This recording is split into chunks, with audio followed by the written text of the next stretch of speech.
Oi, pessoal, a Azeroth não para, né? E a gente tá aqui de novo pra conversar sobre o que tá rolando de mais quente no jogo. Sempre tem coisa nova acontecendo, é impressionante.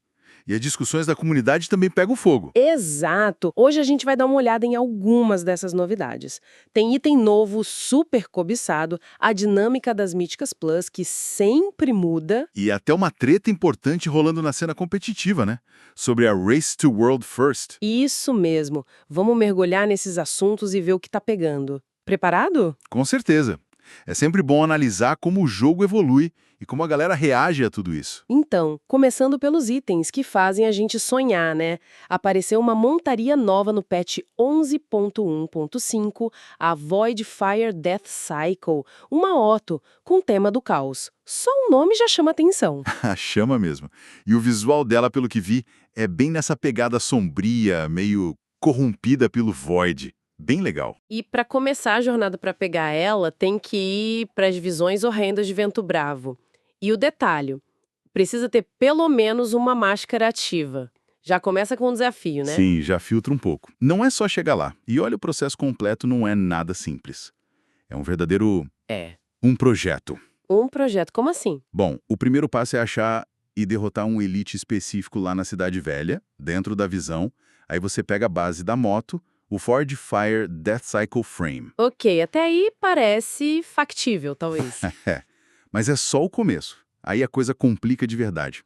Você vai precisar de itens de várias, mas várias profissões mesmo.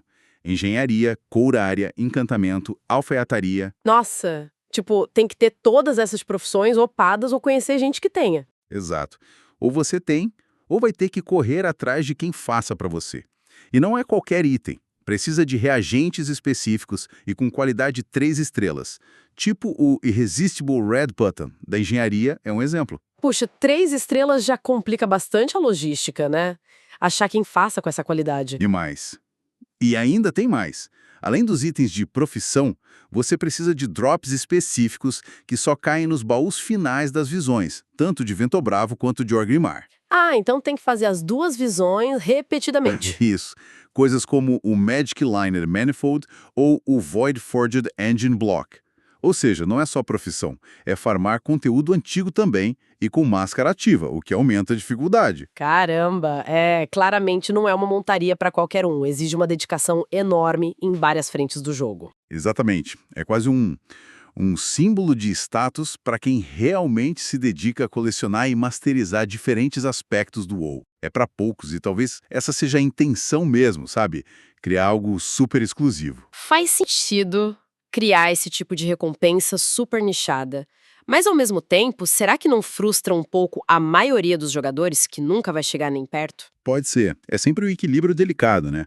Entre criar desafios recompensadores para os mais dedicados e não alienar a base maior de jogadores. Mas itens assim sempre existiram no WoW de certa forma. Verdade. Bom, mudando de assunto para algo que parece bem mais acessível, saiu um brinquedo novo na jornada da Season 2 de Delve, o Delviobot 7001. Ah, sim. Esse aí é interessante pela praticidade. Pois é, a descrição diz que ele pode ser usado em qualquer zona e te teleporta para uma Delve abundante aleatória lá em Cas Algar. Qual a grande vantagem disso na prática? Olha, a grande sacada dele é a conveniência, principalmente para quem joga com muitos alts, ou até para o personagem principal mesmo. Imagina, você está em qualquer lugar do mundo e precisa ir rápido para Casalgar. Sim, mas não quer gastar pedra de regresso. Exato. E o pulo do gato é esse, ele não compartilha o tempo de recarga da pedra de regresso. Isso é ótimo. Ah, não compartilha? Isso muda tudo. Muda muito. E tem mais um detalhe legal. Ele funciona desde o rincão do exílio.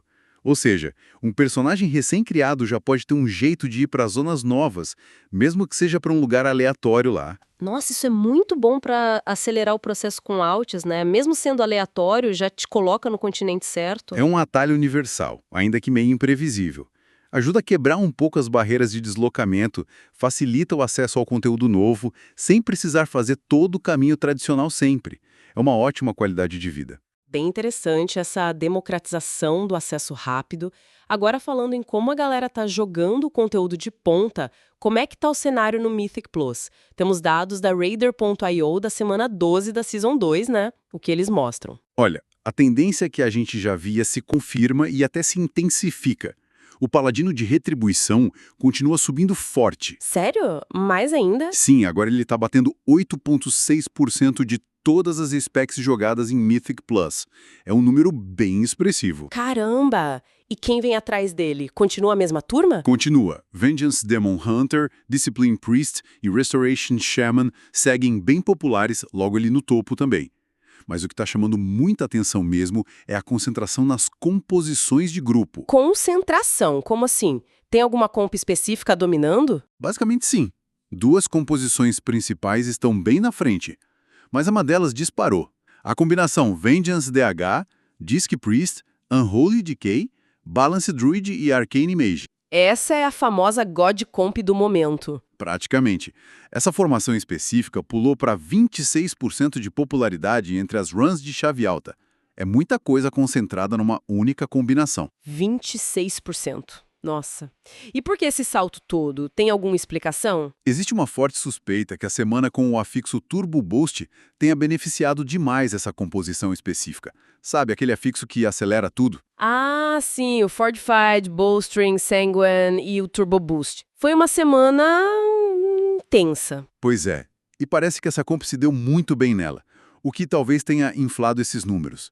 Mostra como um afixo semanal pode distorcer o meta de uma forma bem significativa, talvez até mais do que deveria. Monotonia no topo, né? Todo mundo tentando rodar a mesma coisa. Exato. Limita um pouco a variedade que a gente gostaria de ver nas keys mais altas. E toda essa busca por performance, por fechar as keys mais altas, farmar itens, isso tudo mexe com a economia do jogo, né? Como é que tá o preço do WoW Token lá na região US? Tem variado muito? Ele deu uma leve caída recentemente. Estava um pouco mais alto, agora está girando ali na casa dos 256 mil de ouro, mais ou menos. 256 mil. Ainda é bastante ouro, mas uma queda é sempre um sinal, né? O que isso pode indicar? Pode ser várias coisas, né? Talvez menos gente comprando tempo de jogo com ouro, ou talvez mais gente comprando token com dinheiro real para vender por ouro, aumentando a oferta. É sempre um termômetro sensível da economia interna. E lembrando rapidinho, para quem não saiba, o token permite trocar ouro do jogo por tempo de assinatura ou saldo na Battle.net, ou comprar com dinheiro real para vender por ouro. Isso, e agora ele está disponível também no Cataclysm Classic, o que é outra dinâmica interessante, embora as economias sejam completamente separadas, claro. Falando agora daquele nível mais extremo de competição, a Race to World First, surgiu uma discussão bem importante esses dias, né? Puxada por gente de peso como o Max, da Liquid, e o Roger Brown, da Echo. Sim, é uma discussão muito pertinente. O ponto central da reclamação deles é o formato atual de lançamento das raids, que é regional. Regional, quer dizer, lança primeiro numa região e depois nas outras. Exatamente. Lança primeiro na América do Norte, geralmente na terça-feira, e só na quarta-feira na Europa e Ásia. Isso dá uma vantagem de quase um dia inteiro para as guildas NA. Ah, entendi. E qual o problema disso para a competição? O problema é que as guildas de outras regiões, principalmente as europeias, que competem diretamente com as NAs, se sentem forçadas a esconder o jogo. Elas precisam parar de transmitir suas tentativas nos chefes mais difíceis. O famoso Go Dark. Exato. Para evitar que as guildas NA vejam as estratégias que elas estão desenvolvendo e copiem ou adaptem antes. Isso prejudica a competição justa, na visão deles. E qual seria a solução proposta por eles? A proposta é um lançamento global simultâneo. A raid abriria para todo mundo exatamente ao mesmo tempo. Segundo eles, isso diminuiria muito a necessidade de ir para o escuro, nivelaria o campo de jogo e tornaria a corrida mais aberta, mais transparente. E mais legal de acompanhar para quem assiste, imagino. Com certeza. Seria muito mais emocionante ver tudo acontecendo em tempo real, sem essa coisa de esconder estratégia. Mas eles mencionaram outros problemas, além dessa questão da vantagem de tempo, né? Falaram sobre o desgaste que a RWF causa nos jogadores. Sim. Tocaram num ponto crucial, o burnout. A preparação para a RWF hoje em dia é insana. Eles precisam manter mais de 20 personagens totalmente equipados e prontos para jogar. 20 personagens? Pra que tudo isso? Para fazer as chamadas split runs. Eles dividem a raid principal em vários grupos menores, com seus personagens alternativos, para farmar equipamento mais rápido e canalizar para os personagens principais. É uma logística absurda e muito desgastante. Imagino. Deve ser exaustiva. E eles disseram que o Going Dark também prejudica o evento em si? Sim, porque diminui o hype, o engajamento da comunidade. Muita gente adora assistir as streams da RWF e quando as guildas de ponta param de transmitir, a experiência fica incompleta, sabe? Entendi. E as críticas não pararam por aí, né? Parece que eles também não estão muito felizes com o design de algumas redes recentes. Exato. Eles levantaram críticas sobre algumas tendências de design. Fases de chefes muito longas e repetitivas, lançamento de raids com muitos bugs que atrapalham a progressão. Bugs no lançamento é complicado para uma corrida contra o tempo. Demais. Falaram também de chefes que funcionam como paredões artificiais. Não necessariamente difíceis por mecânicas interessantes, mas por números muito apertados ou exigências absurdas. E também sobre a lógica de movimentação em algumas lutas, o tal pathing, que às vezes parece mais punitivo do que desafiador. Parece uma lista considerável de reclamações sobre o design mesmo. Sim. E junto com as críticas, vieram pedidos de mudança. Sugeriram raids um pouco mais curtas, talvez com 10 chefes em vez de 11 ou mais, para focar a dificuldade. Pediram também a volta dos skips semanais depois da primeira limpeza. Ah, para não ter que matar todos os chefes toda semana de novo no Reclear? Isso, para tornar o Reclear menos monótono e mais rápido. E também pediram ajustes no sistema de loot muito raro, aqueles itens super poderosos que têm uma chance baixíssima de cair. Eles sentem que às vezes depende mais da sorte do que da habilidade para conseguir esses itens, o que pode ser frustrante na competição. Entendi.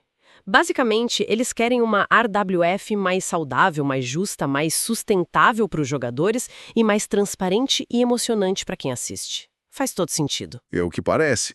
Uma busca por uma competição focada no desafio da raid em si e menos em fatores externos como horário de lançamento, logística de altos ou sorte no loot. Bom, então, para a gente amarrar a nossa conversa de hoje, demos uma olhada na complexa caçada pela nova moto Voidfire Death Cycle, que exige muito do jogador. Vimos também a utilidade surpreendente e bem mais democrática do brinquedo Delview Bot, um facilitador de viagens. Analisamos as tendências do Mythic Plus, com o Paladino Retribuição dominando e uma concentração grande em poucas composições de grupo, talvez influenciada pelos afixos. E, por fim, mergulhamos nessa discussão super importante sobre o formato da Race to World First, as críticas dos jogadores de ponta e os pedidos por uma competição mais justa e saudável. Foi bastante coisa. Foi sim.